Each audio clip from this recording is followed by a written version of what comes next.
I looked at the pattern above, I first have some figures, put the pattern on the top, and then use other parts to put it down. If there are parts in the end, they can't be put together. Then put the top graphic. Replace it, give it another shot. I'll try it later. The Rubik's Cube can be reshaped for new challenges. The ghost cube looks like a rectangle, but with a slight change, it can change into a very complex shape. Don't look at the strange appearance of the ghost cube spelled this time. With a slight movement, it can change into another shape. It takes skill to listen, and you can't just use it to paralyze. It can test our thinking skills, and then it will be made up of little cubes, and then it will be put together like this, which is very fun, and then it can change shapes at will.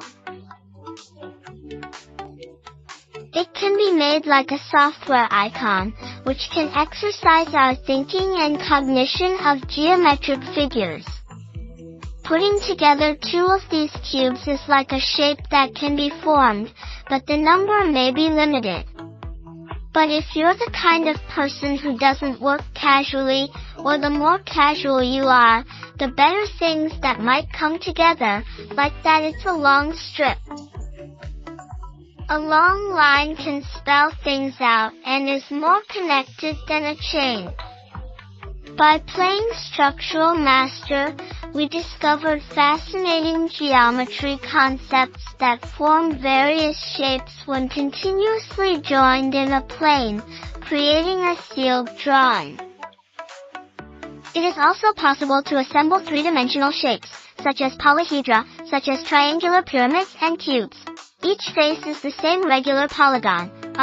It's a regular polyhedron, and it's a semi-regular polyhedron.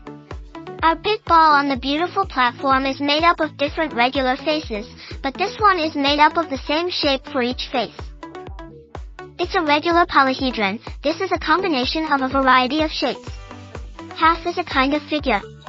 We first spell this big pentagon, and then on the edge of each pentagon, we spell 5 of these squares, and then next to the square, we spell a triangle, and so on. That is, this piece is the last 2 pieces left, and then, when we spell a careless, this is too big, it will collapse, it will all be scattered, and then we have to go up again directly to respell, and then the back. Use paper like this, and then slowly press down to press it up. I think the result should be very fun. Because it can be put together into a lot of various graphics, and then it can also develop our imagination. Master of Rhythm. It's fun to learn.